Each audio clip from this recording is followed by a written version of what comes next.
माननीय एलजी मनोज सिन्हा साहब के हाथों से एक अवार्ड का फंक्शन यहाँ रखा गया है और अनेक भारत में और जम्मू कश्मीर में जो एक्टिविस्ट है उनको अवार्ड देने का एक प्रोग्राम है। उसके साथ साथ मैं जिस पार्टी से आता हूँ रिपब्लिकन पार्टी ऑफ इंडिया, उस पार्टी के तरफ से आज हमारे मंजूर खान जी जो है उन्होंने मतलब आज यहाँ ये कार्यकर्ताओं की मीटिंग यहाँ रखी थी और यहाँ कश्मीर के 10 जिलों के एक्टिविस्ट इधर आए थे और कश्मीर के सभी जिलों में रिपब्लिकन पार्टी का यूनिट चालू है। तो आने वाला जो लोकल बॉडीज का इलेक्शन है जो नवंबर में जो आ रहा है, तो वो इलेक्शन हम लड़ने का प्रयत्न करने वाले हैं और रिपब्लिकन पार्टी गाँव तक पहुँचाने का काम हम करने वाले हैं। एक तो हमारी भूमिका ये है कि 370 आर्टिकल हटाने के बाद यहाँ डेवलपमेंट जोर से हो रहा है, लेकिन और भी उसको गति आनी चाहिए। उसके लिए भारत सरकार की तरफ से पूरा सहयोग जम्मू कश्मीर के लिए देने का माननीय नरेंद्र मोदी जी का इच्छा है, उनका सपना है और यहाँ मतलब अच्छा डेवलपमेंट हो, या बेरोजगारों को रोजगार मिले, यहाँ कुछ उद्योग इधर आए, उसके लिए प्रयत्न चल रहा है। होटल इंडस्ट्री को भी ज़्यादा बढ़ावा देने के लिए प्रयत्न हो रहा है। और आप लोग जानते हैं कि 370 आर्टिकल हटाने के बाद कम से कम 2,70,80 हज़ार से ज़्यादा टूरिस्ट इधर आए थे। लोगों को बिल्कुल डर नहीं था, लेकिन जो पहलगाम में हुआ तो उसके बाद भी टूरिस्ट आ रहे हैं, लेकिन जो पाकिस्तान ने मतलब ये लोगों को डराने का काम किया और यहाँ की इकोनॉमी कोलैप्स होने का काम किया था, लेकिन हमारे सरकार ने कड़ा जवाब दे दिया है और अभी हम यहाँ शांति चाहते हैं और यहाँ इसी तरह की मुठभेड़ ना हो, या पाकिस्तान ने कोई आतंकवादियों को भेजकर यहाँ गड़बड़ नहीं करनी चाहिए और कश्मीर जम्मू पूरा शांत रहना चाहिए।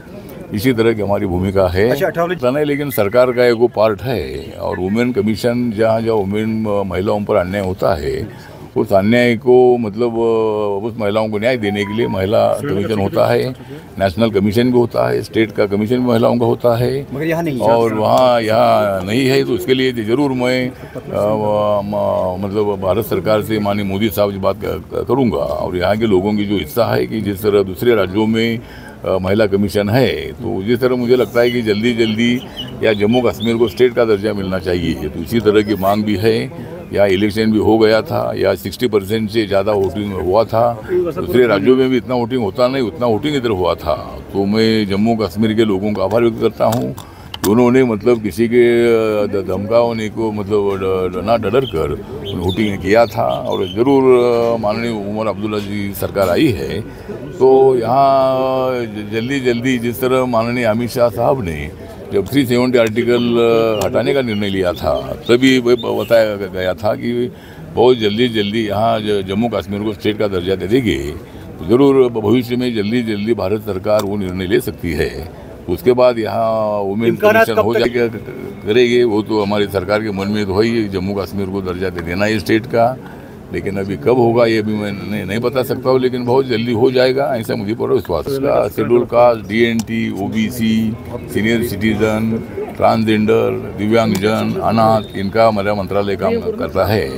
तो मैं ज़रूर एक बार मेरे मंत्रालय के तरफ से मैं एक ट्रेनिंग कैंप यहाँ रखूँगा और यहाँ मेरे मंत्रालय की जो ओल्ड एज होम है, डी एडिक्शन सेंटर है, स्किल ट्रेनिंग है, वेंचर कैपिटल फंड की स्कीम है, ऐसे अनेक स्कीम हमारे मंत्रालय की है। तो उसकी जानकारी देने के लिए ज़रूर मतलब एक कैंप हम यहाँ वर्कशॉप लेंगे। उसके साथ साथ मैंने मेरे भाषण में भी बोला कि भाई MSME डिपार्टमेंट ऐसा है कि वहाँ बहुत सारी सब्सिडी मिलती है, तो ऐसे उद्योग अगर हमारे नौजवान डालते हैं तो उसमें 10, 20, 50, 100 लोगों को रोज़गार मिल सकता है। और बाकी के इंडस्ट्रियल लोगों को भी हमने अपील किया है सरकार ने कि भाई जिनको कश्मीर में जम्मू में जाना है वो इंडस्ट्रियल लगा सकते हैं। तो बहुत ही जल्द मुझे लगता है कि यहाँ की बेरोजगारी खत्म हो जाएगी। यहाँ अगर उद्योग आ जाते हैं तो मतलब उस नौजवानों को रोज़गार मिलेगा। यही हमारा सरकार का सपना है, क्योंकि ये हमारी सरकार का सपना है, क्योंकि जम्मू कश्मीर अपना है। तो इसीलिए मतलब जम्मू कश्मीर को न्याय देने के लिए ज़रूर भारत सरकार कटिबद्ध है और माननीय नरेंद्र मोदी जी इसीलिए बहुत बड़े एक्टिव प्रधानमंत्री है। ज़रूर जम्मू कश्मीर को सामाजिक, आर्थिक, शैक्षणिक न्याय में मिलेगा। मेडिकल ट्रीटमेंट के लिए भी मतलब अस्पताल की निर्माण हो जाएगा और यहाँ लोगों को सबको न्याय मिलेगा, ऐसा हमारा विश्वास है।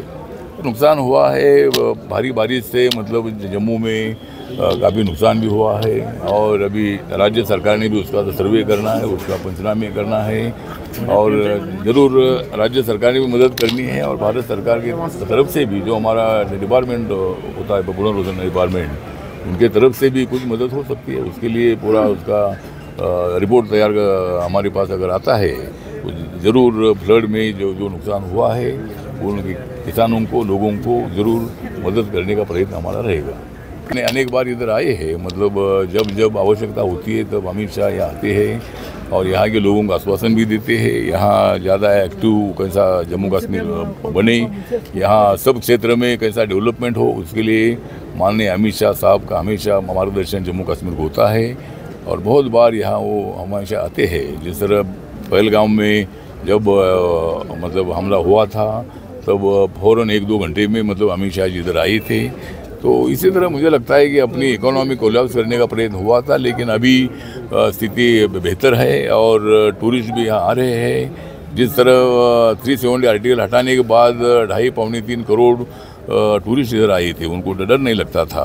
भारत के भी जो टूरिस्ट रहते थे और इंडिया के बाहर के भी टूरिस्ट रहते थे, तो इसलिए पाकिस्तान ने जानबूझकर मतलब हमारे टूरिस्ट पर हमला करने का प्रयत्न किया। उसमें 26 लोगों की जान चली गई थी, लेकिन ऑपरेशन सिंदूर के माध्यम से पाकिस्तान को सबक सिखाया है, सभी आतंकवादी अड्डे उद्ध्वस्त कर दिए हैं।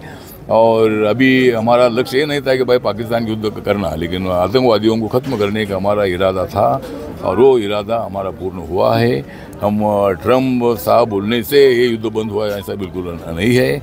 हमारा लक्ष्य इतना ही था कि भाई आतंकवादियों को ख़त्म करना है। तो इसीलिए मुझे लगता है कि ट्रम्प बोलने से हमारा युद्ध बंद नहीं हुआ है।